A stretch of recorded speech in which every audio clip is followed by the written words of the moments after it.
Brentwood, Tennessee is located just outside of Nashville and is home to wealthy families, country music stars, and picturesque neighborhoods full of mansions and country clubs. One of these neighborhoods in particular is called Mountain View, and it is filled with million-dollar homes and lawns worthy of magazine covers. But on the afternoon of April 11, 2005, neighborhood resident Regine Beverly was going about her day when someone came banging on her front door at 4 p.m. She opened it to find her neighbor, Martha Freeman, disheveled and pushing past Regine into the house. She said a man had just killed her husband. Regine asked her if she had called 911, and when Martha said no, Regine made that call herself, and police were on the scene within just minutes. Martha claimed that there was a man inside her home who had killed her husband, Jeff, and he was armed with a shotgun. Police went and surrounded the home and stormed inside to try to find the intruder, but it took them until they reached the upstairs bathroom off the master bedroom before they found anyone. Here's where they found 44-year-old Jeffrey Freeman on the floor. But all wasn't quite as clear of a picture that Martha had painted, and what would unfold would sound like something ripped from a TV show about a lonely, neglected, desperate housewife, but would actually end up being featured on Oxygen Snapped. Today we are discussing the case of Martha Freeman and the murder of her husband Jeff, and a dark secret that was being kept inside the couple's own closet. My name is Misty Sims, and this is Beyond Reasonable Doubt. Let's dive right in.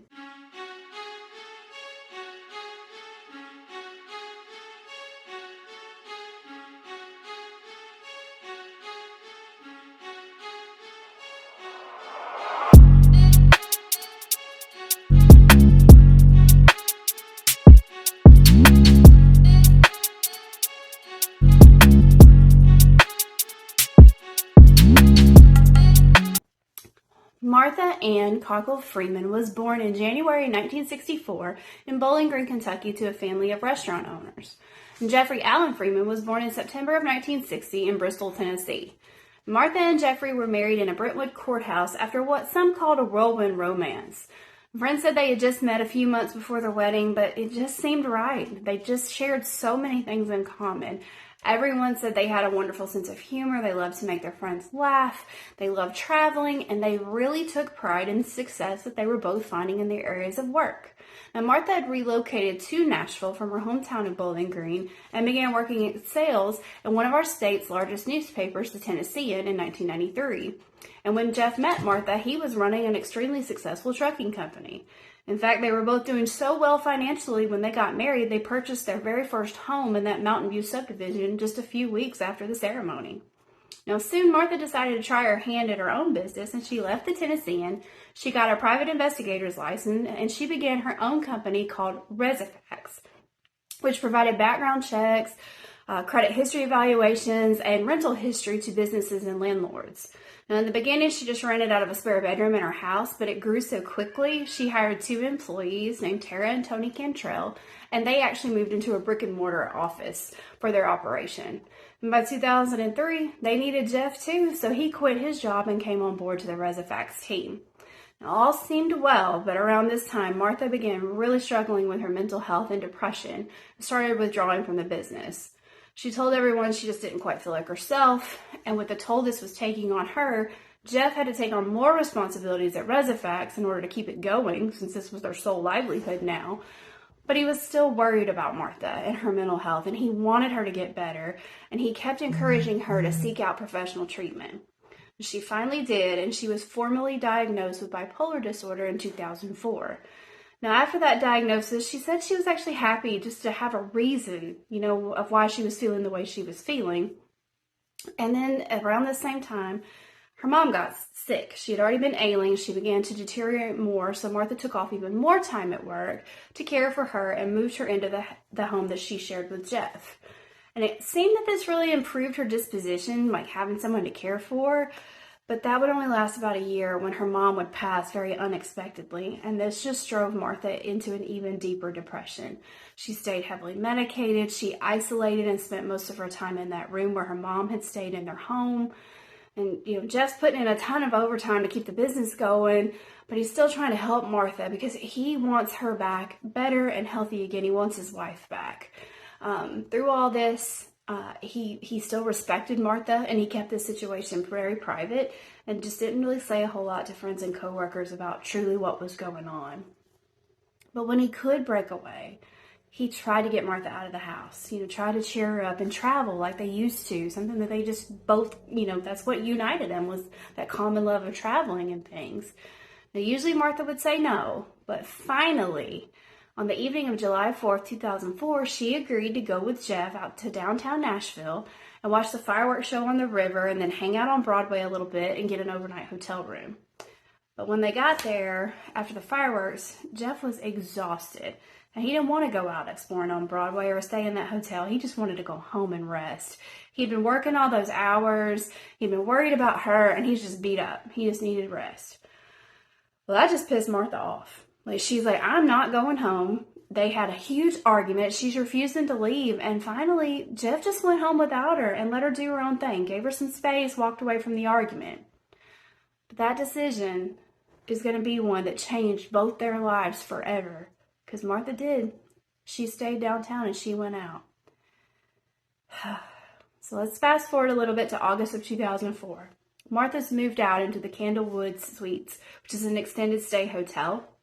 Well, she said she needed some time and space away from Jeff. So it's about a month after the blow up, right? Now he's trying to be understanding and he's trying to support the temporary break, hoping that she'll move back. He loves her. He wants her to heal.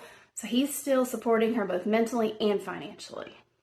Well, she calls Tony Cantrell over to help her out with some errands that she needed to be running. And he finds out that she's not spending this time needing space alone. When he gets to the hotel, he's introduced to a man that Martha calls Christian. Now, Christian's real name is Rafael Rocha Perez. He's a 35-year-old man from Mexico, but he was undocumented at the time, so I'm going to assume that's one of the many reasons that she didn't want to give his real name to Tony. Now, Tony noticed that Rocha Perez didn't really seem to speak any English. Martha doesn't speak Spanish, but it became very obvious to him very quickly that they're involved romantically, based on their mannerisms and what's going on within this hotel room that Jeff's paying for. Well, by January of 2005, Jeff goes to the hotel and he's trying to convince Martha to come home with him. He's learned about the affair now. And he's thought, just drop the affair, come home and work on the marriage, Martha. I still love you. She agrees. She calls Tony again. Tony's a trooper, man. And she says, please come be with me at the hotel while I break up with Christian because I need you as a backup. So Tony comes over, says the breakup actually goes fairly well for a breakup. And the man just simply loads his things up and puts them in Tony's truck. And Tony drives him back to where his real home is, which is in Murfreesboro, Tennessee. Martha moves back in with Jeff. They sleep in separate bedrooms, but, things are going okay. She's out getting her mail one morning and she bumps into her neighbor, Regine, told her things are getting a lot better, and she's even found religion in her life. But 3 short months later, in April, Martha was going to be beating down the door of Regine and telling her that Jeff had been murdered. Now, investigators, they're looking at that scene as a home invasion at first, but the state of Jeff's body in that bathroom it didn't add up to what she was saying. They didn't think Martha was being honest with them. Jeff's body is on the floor of the master bathroom and it's zipped up in a sleeping bag. His head's wrapped up in a plastic shopping bag. He's got bruises all over his body, all over his face, and it looks like he's been strangled to them. His wrists are also bruised, so it looks like he's been bound for some amount of time, even though the restraints are now gone. And his body is stiff and cold, but the sleeping bag is soaking wet, but the tub in the bathroom is dry. So something wasn't really adding up, right? It seems like Jeff's been there for a hot minute, but long enough for the tub to be dry, but the bag's still wet, so it's a mess. So the officers, they go back down and they want to talk to Martha. This is where she decides to change her story and say, well, I knew the intruder. I don't know where he went, but I knew him. So she gives him a description of what he was wearing while he was in the home. Well, while she's given this new revelation, there's a neighbor that's like, hey, sir, officer, I need to talk to you. I actually saw a Hispanic man running from over in that area of the Freeman's house, and he ran into this new house that's being built down the road. She said he had shoulder-length hair, a maroon shirt, and knee-length shorts. So the officers, they go to this new home construction, and they found a man matching that description sleeping up in the rafters. They apprehend him, and they start back to the scene, and Martha, makes eyes with them, and she's like, oh, no, that's the man that murdered my husband. And the police say the man doesn't even have a reaction. He doesn't even look at her. She's screaming like a banshee, and he's not even looking at her, which seems a little sus to me, but okay. So as the police were taking the man into custody, poor Tony Cantrell pulls up. He's supposed to be doing some work there and arrives into just chaos. But good timing, because when he saw that man, he told police, he said, "I know him. And that's Martha's lover, Christian, or now we know Rafael Rocha Perez." And Tony told him all about the affair that Martha had supposedly ended in January. Well, the police book Rocha Perez, but he refuses to say anything. So they bring Martha in for questioning that evening, and she's got a whole bunch to say now. So she explains that after Jeff left her alone that night in downtown Nashville, she checked into her hotel and she starts drinking a lot. She starts walking to the downtown strip, and she runs into Rocha Perez and two of his friends, and she's like, "Hey, why don't y'all all three come back to my hotel room and drink and party?" Don't do that. That's very dangerous. Well, after that night, Rocha Perez just starts kind of staying with Martha once she moves into that extended stay hotel room. They start up an intimate relationship, and it runs up until January when she broke it off. She moves back in with Jeff, but according to her, they didn't really stay broke up. So by March, she's sneaking him into her and Jeff's home, where she has built him a room in their closet. It's a 2x8 space with bedding and a foam mattress. And during the daytime, he can roam around the house and do whatever he wants, including eating the food that Jeff is out of the house working hard to pay for. And at night, he goes sleep in the closet. Like what? Okay. So Martha said that they used an electronic device to talk to each other. And this device would translate between English and Spanish for them. And, all this was kept hidden from Jeff, right? Because he's out working and they're sneaking around until the night that he was murdered. That night, on Sunday, April the 10th, 2005, he comes home from work and he's headed upstairs to go to bed. And he wakes Martha up in a panic because he's heard snoring that he knows is not Martha's coming from upstairs. So he sneaks over where he hears it from and whips open that closet door, and he finds Rocha Perez, who's now awake because he's heard all this commotion. Well, Jeff knew about the affair, so I guess he recognized him maybe. He's upset. He says, "I'm going to go for a walk. I want you gone when I get back." Comes back from the walk, and Rocha Perez says, "I ain't leaving." And Jeff's like, "Yeah, you are, because I'm going to call the police." Well, according to Martha, this sent Rocha Perez into an absolute rage. He grabs a gun from the closet, he snatches Jeff up by the collar, and he starts dragging him down the hallway. Now, Martha said that Jeff is screaming back at her to tell his parents that he loves them. She said he dragged him out into the bathroom, closed the door. She hears all this thumping, she hears water splashing, and then it goes quiet. That's when she says, Rocha Perez, he comes out of the bathroom and he looks at her and he says, "No mas nada," which I believe translates to "no more nothing" in English. I took German, so I hope I'm right, y'all. And she says that she spent time then crying over Jeff's body while Rocha Perez is out cleaning up the scene. Well, Jeff's obviously not here to tell his side of the story. Rocha Perez isn't saying anything, so the cops have to, go with what she's told them. And they choose not to press charges because they do believe that someone in that situation would have been too scared probably to call the cops and too stunned, right? But they're not done looking around. So they go back to the scene. They confirm what she says. They find that makeshift bedroom. They find magazines on the bed, other personal items that belong to him, including several sex toys, lingerie, hotel receipts, naked pictures of Rocha Perez. They find the gun. They find towels. They find wet pillowcases. And then they find a lot of other evidence that, match what Martha's painted the scene to make them believe there was a cleanup, including this big old beach towel spread out in the living room. Well, they also go through Martha's computer and emails from when she was living in that hotel. And the Tennessean shared some of these emails. So around February of 2005, she's sending emails to her neighbors saying that she's been seeing psychiatrists for over a year, that this medication that they've got her on is almost leaving her disabled. She can't really work her full-time job. And while the separation from Jeff has been great, it's ruining her financially. And then there's also an email that they see where she actually compares her subdivision to the neighborhood in Desperate Housewives called Wisteria Lane. So 4 months after the murder has happened, Martha gets up on the stand at Rocha Perez's arraignment. She went through the details of the events of how she met him on Broadway that evening. And they are something, y'all. Because she just casually throws out that, yep, she invited his friends back to the hotel, him and the friends, and she had sex with all of them. And just throws that out there like it's nothing. And the prosecutor, he starts to push her a little bit, like, why did it take you 18 hours to report the murder? Well, she replied that she didn't really have an answer for that. Like, she didn't know why she didn't call 911 sooner. So Judge Casey Moreland, who's overseeing this whole thing, he stops her and he is like, it is real hard to hear and believe what you're saying right now. And I cannot allow you to go any further without having some representation for yourself. He said he could see her being charged in this case. He just didn't believe what all she was saying. So just, break. So they take a break. When they come back, she pleads the fifth. The judge stops the hearing and reads her Miranda rights himself. Now, based on the recommendation of the judge, the investigators, they took another look at the evidence a little more closely this time. They start looking at phone records between Jeff and Martha, and they found something of interest. So they find this call that was made to Hazel Freeman, Jeff's mother, on the night he died. Jeff calls his mother every Sunday at 11 p.m. But when they talked to Hazel said that he didn't call her that night, Martha did.